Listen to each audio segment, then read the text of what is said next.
Life at 32 wasn't quite what I'd pictured.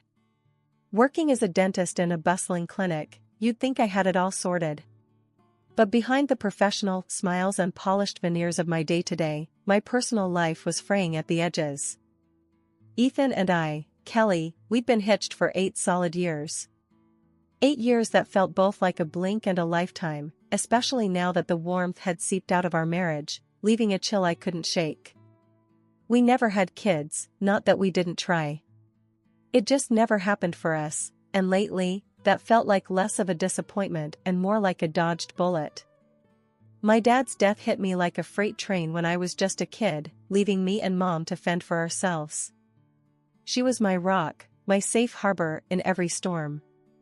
Now, she was the one needing protection, holed up in a rehab center fighting her own battles. I visited her every chance I got, pouring out my worries and fears about Ethan and the gaping rift between us. "He's just not the same, Mom," I confessed during one of those visits, the sterile scent of the center mingling with my unease. "It's like I'm living with a stranger. He's distant, cold even. I don't know what I did wrong." Mom, frail yet fierce as ever, pulled me into a hug that felt like home. "Honey, you've done nothing wrong. People change, and sometimes, not for the better. Remember, I'm here for you, no matter what. Even if you think divorce is the answer, I'll stand by you." Her words were a balm, but they couldn't quite heal the growing wound in my heart. The change in Ethan was like night and day. I reminisced about the man I fell in love with, the one who'd surprised me with midnight picnics and lazy Sunday drives. Now, getting him to share a meal at the table felt like an achievement. Our conversations had turned into monologues, with me playing the lead and Ethan the disinterested audience. "Babe, can we talk? It feels like you're miles away lately," I'd say, trying to bridge the distance. "Yeah, sure. Just let me finish this thing for work," he'd reply, his eyes never leaving the screen of his laptop. But later never came. It was always some project, some deadline that kept him tethered to that damn computer and miles away from our marriage. Mom saw right through me, the worry lines etched deep in my face mirroring her own. "Life's too short, darling. You deserve happiness, with or without him. Don't forget that." Her words echoed in my mind long after our visits. Ethan's transformation from the loving partner, who'd once held me through the night during my darkest times, to this indifferent shadow of a man was baffling. It wasn't just the absence of laughter or the dwindling conversations. It was the lack of interest in anything that concerned me or us. My achievements at the clinic, once celebrated with champagne, now went unnoticed. My worries, once soothed by his words, now lingered in the air between us, unaddressed. I couldn't help but wonder where it all went wrong. Was it the pressure of our unspoken grief over not having children? Or had Ethan simply fallen out of love with me, leaving his body beside me as his heart wandered off somewhere I couldn't reach? The more I pondered, the more I realized how much I leaned on Mom's strength and wisdom. She was my guiding light in the fog that my marriage had become. And as I watched her battle her own demons with a grace I admired, I knew I had to find the strength to face mine. Whether Ethan was by my side or not, I was determined to find my way back to happiness, with Mom's unwavering support lighting the path ahead. That morning, the call came like a bolt from the blue. The voice on the other end, too clinical, too detached, informed me my world had just crumbled. "I'm sorry to tell you, your mother passed away early this morning," the nurse said, her voice a flat note in the cold symphony of my despair. I stood there, phone in hand, feeling like I'd been punched in the gut. The tears came hard and fast, a torrent of grief that I couldn't stem. Through the blur, I dialed Ethan, my voice a cracked whisper of the devastation rocking me. "Ethan, it's Mom, she's gone," I managed to get out between sobs. There was a pause, a silence that stretched too long. "Oh, Kelly. Is that all? What about the inheritance stuff? Did they say anything?" Ethan's voice was cold, distant, as if he was talking about a stranger's misfortune, not the death of the woman who'd been like a mother to him too. I felt a punch in the gut. Seriously? That's your first question? My mom just died, Ethan. Look, Kelly, I'm slammed at work. Can we talk about this later? Maybe tonight? His voice was as cold as ice, not a drop of sympathy or love. The rest of the day was a blur. I couldn't focus on my patients, couldn't stop the tears, couldn't believe my mom was gone. And Ethan? His reaction kept replaying in my mind, adding salt to an open wound. Home didn't feel like home that evening. It felt like I was walking into a negotiation, not a place of love and comfort. Ethan was there, all right, looking as if he was gearing up for a board meeting rather than comforting his grieving wife. So, about your mom's passing? He started, no preamble. It's sad, yeah, but we need to think about the future. This could be good for us, financially speaking. I stared at him, disbelief and anger mingling with my grief. Good for us? My mom just died, and all you can think about is money? What happened to you, Ethan? Where's the guy I married? He shrugged, a gesture so dismissive it stung. I'm being realistic. We've got to look at the big picture here. Life goes on, and this inheritance could really help us out. That's when it hit me. The man standing in front of me was a stranger, his words slicing through the last threads of what I thought our marriage was. I missed my mom more than ever, not just for her loss, but for the absence of her guidance in this moment of utter disbelief and betrayal. How can you be so heartless? I asked, the fight draining out of me. My world is shattered, and you're counting cash. Ethan didn't blink.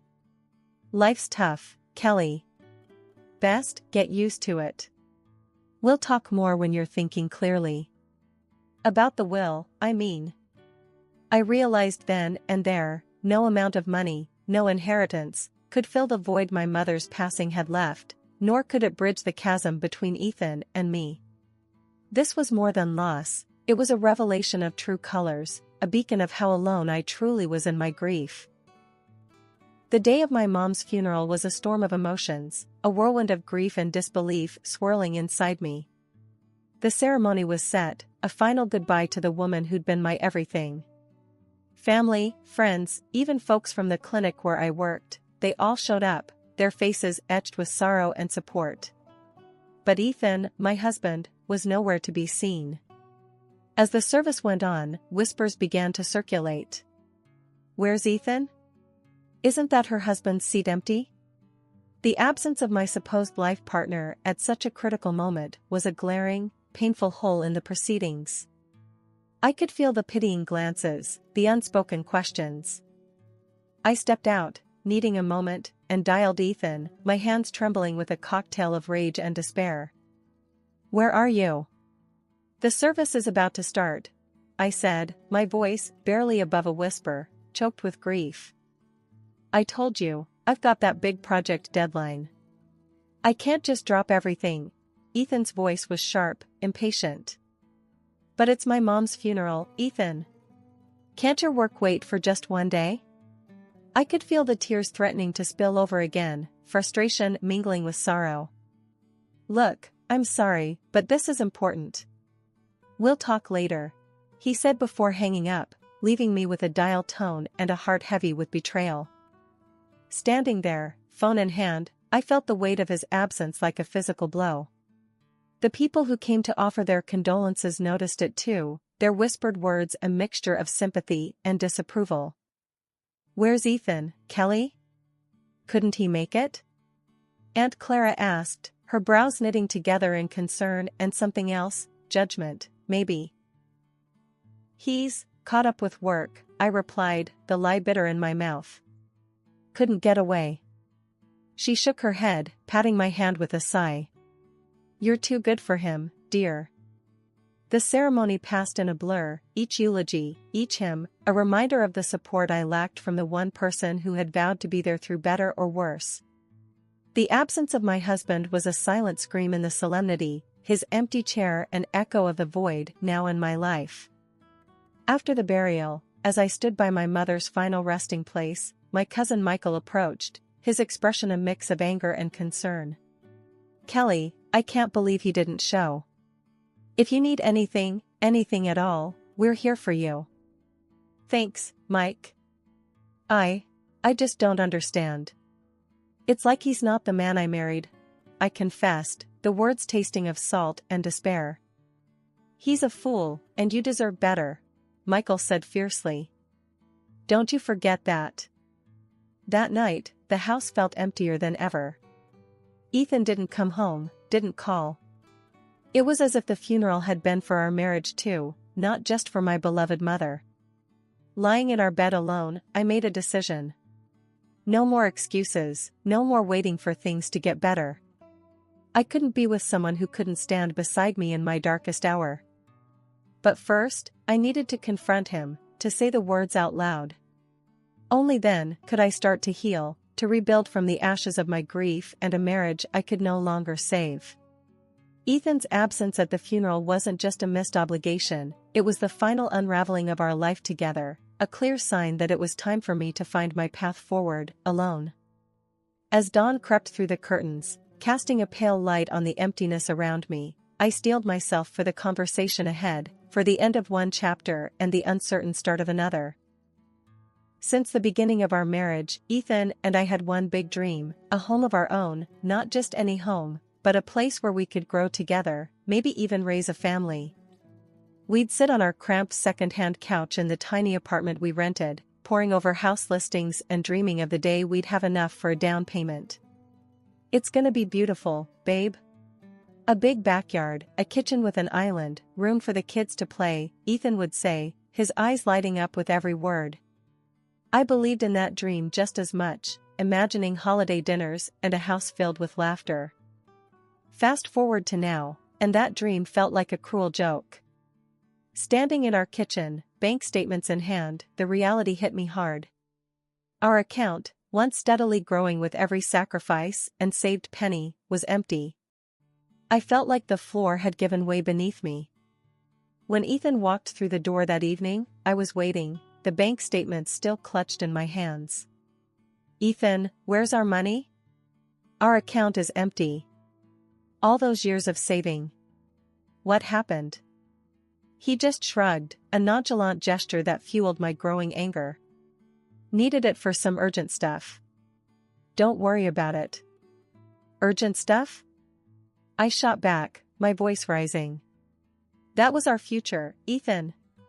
"Was it for her? For your mistress and her kid?" The accusation hung heavy in the air between us.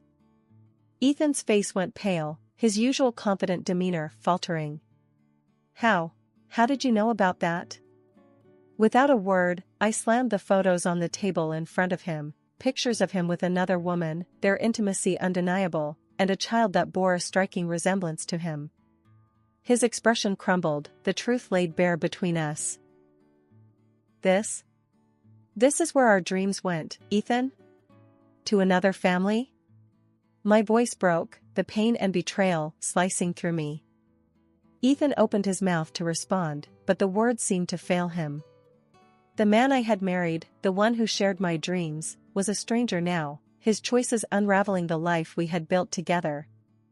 I'd hired a private investigator after months of doubts, and the findings were as clear as day. The moment I learned the truth about where he was during my mom's funeral, everything clicked. He wasn't at work, he was with her, his mistress. "I've known about your cheating for a while," I said, my voice steady despite the storm inside. "Hired a PI. Saw you with her, on the day we buried my mom. You weren't at work." Ethan laughed, a sound that once brought me joy now filled with mockery. "I've been wanting to end this for a long time," he admitted with a coldness that cut deeper than his words. "I was just waiting for you to get your inheritance. Guess there's no reason to wait now." His confession was a slap in the face, but it also lit a fire in me. I wasn't going to let this defeat me. "You're leaving, but not with my money," I declared with a newfound strength. I informed him of my decision to file for divorce and demanded the return of the money he'd taken from our account, money we'd saved together for a future that was now in ruins. He didn't argue, just packed his stuff and left with a smug look that made me want to scream. The moment the door slammed shut, I called my lawyer, my hands trembling but my voice clear. I'm filing for divorce. He's drained our account for his needs.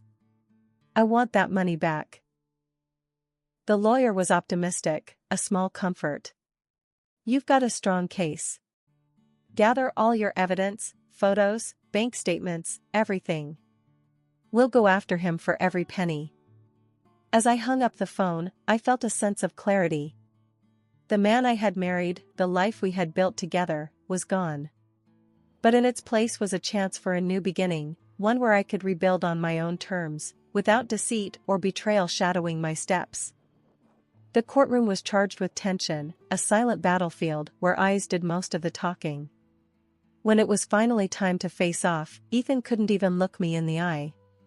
The judge's gavel might as well have been the final nail in the coffin of our marriage. You're ordered to return half the savings from the joint account, the judge declared, his voice firm and devoid of sympathy for the man on the other side of the courtroom. Additionally, you'll compensate for your deceitful actions. Sitting across from him, I could barely contain a triumphant smile. It wasn't about the money, it was about accountability. Looks like the truth's out, isn't it? I couldn't help but whisper across the aisle during a recess. He just scoffed, a hollow sound devoid of his usual bravado. Yeah, enjoy it while it lasts, he shot back, his voice a mix of bitterness and resignation. The verdict was a clear victory, a sign that justice had indeed been served. As I walked out of the courtroom, a weight lifted off my shoulders. I was finally free from the chains of a marriage built on lies. A week hadn't even passed when I heard a knock at my door, bold and demanding. There she stood, the other woman, bold as brass and twice as sharp. I'm here for my child. He deserves a share of whatever you got from your mother, she declared, chin up and eyes blazing with entitlement. I couldn't believe the audacity. After everything, this was her move? I let out a laugh, not because it was funny, but because it was absurd. You've got some nerve, showing up here and demanding money. Your child isn't my responsibility, nor is he entitled to my mother's inheritance. She bristled at that, her stance aggressive. You owe us. He left us with nothing. The only thing I owe you is a call to the police if you don't get off my property, I retorted, my patience wearing thin. The threat seemed to pierce through her bravado, and with a huff, she turned on her heel and stormed off. Watching her leave, I felt a mix of emotions. Anger, relief, but above all, a sense of closure. The door to my past was finally closing, and I could now look towards rebuilding my life, on my own terms. With the legal battle behind me and the last of the unwelcome visitors gone, I realized that this was more than just a win in court. It was a reclaiming of my life and my dignity. The road ahead wouldn't be easy, but for the first time in a long time, I was ready to face it head-on, with a clear heart and a newfound strength. Months had passed since the trial, and the dust had finally settled. I thought I had closed the chapter on my ex-husband and the pain he'd caused. So, when my phone rang and his name flashed on the screen, a storm of emotions whirled inside me. Curiosity, more than anything, led me to accept his offer to meet. We chose a neutral spot, a small cafe that held no memories for either of us. I arrived first, choosing a table in the corner where I could see the door. When Ethan walked in, looking nervously around until his eyes landed on me, a part of me I thought was long buried felt a twinge of something. It wasn't love or longing, just a recognition of our shared past. Ethan complimented me immediately. You look amazing, as always. His voice held a note of sincerity I hadn't heard in years. Thanks, I replied, my tone neutral. So, what's this about? He hesitated, then took a deep breath. I'm alone now, he began, his gaze dropping. She left me, took everything, and now I'm drowning in alimony for our kid. I listened quietly, my expression unreadable. I had imagined countless things he might want to say to me, but this confession wasn't one of them. He rushed on. I've had a lot of time to think, about us, about everything. I know I messed up, but I've changed. I miss you. I still love you. I was thinking, dreaming really, that maybe we could try again. Start a family. His words hung in the air between us, a fragile hope in his eyes. But all I felt was a deep, resounding clarity. You're dreaming, all right, I said, a laugh escaping me. It wasn't cruel, just incredulous. After everything, you honestly believe we can just pick up where we left off? Ethan looked deflated but nodded. I know it's a lot to ask, but yes. I really believe we could make it work. I can't trust you, I said firmly, the laughter gone. Not after everything. I don't even understand how I ever fell for you in the first place. He tried to interrupt, to convince me, but I held up a hand. No. It's over. It was over the moment you chose someone else over your family, over us. I've moved on. I'm happy, truly happy. And you should try to find that happiness too, but it won't be with me. Standing up, I left him sitting there, a mix of regret and realization dawning on his face. As I walked away, a sense of freedom enveloped me. This meeting, this final closure, was the last step in letting go of a past that no longer held me. I stepped out into the sunlight, ready to embrace whatever came next, proud of the woman I had become through the trials I had faced. Life took on a new hue after everything settled down. Receiving my mother's inheritance was bittersweet. It was a reminder of her absence, but also of her love and the values she instilled in me. Remembering the long days she spent in the hospital, I decided to pay it forward. A significant portion of the inheritance went to a charitable foundation dedicated to improving patient care in hospitals. It felt right, like it was what she would have wanted. My days at the dental clinic were as fulfilling as ever. Helping people smile a little brighter gave me a sense of purpose and continuity. Occasionally, snippets of news about Ethan would find their way to me, painting a picture of a life spiraling out of control. Debts, it seemed, had become a constant in his life, a relentless shadow from which he couldn't escape. I won't lie and say there was no part of me that felt vindicated, but gloating over someone's misfortune, especially someone I once shared my life with, felt wrong. I preferred to think of it as the universe balancing the scales, giving out what was deserved, nothing more. Recently, life threw me a curveball, but this time it was a pleasant surprise. At a dental symposium, I reconnected with a colleague I'd only known in passing before. Our casual conversations during the conference revealed a shared passion for vintage rock music, hiking, and, surprisingly, an affinity for spicy food that could make even the bravest souls weep. We started dating not long after, finding comfort in our shared interests and in the understanding that only those who have experienced similar life trials can offer. One evening, over dinner at a cozy restaurant that had become our favorite haunt, he asked me, "How do you manage to stay so positive after everything you've been through?" I paused, considering his question. I guess I realized that holding on to bitterness is like letting someone else live rent-free in your head. Moving on, it's not just about forgetting the past, but about making peace with it. He nodded, a look of admiration in his eyes. I admire that about you. It's not easy. Smiling, I reached across the table, squeezing his hand. Life's too short to dwell on what could have been. It's about what could be. As we left the restaurant, walking hand in hand under the starlit sky, I felt a sense of peace and anticipation for the future. Life was moving on, and so was I, carrying the lessons of the past and the hope for tomorrow. And so, as this chapter of my life closes and a new one begins, I carry with me the strength and wisdom gained from trials faced, knowing that whatever comes my way, I'll face it with a smile. Just like my mother taught me.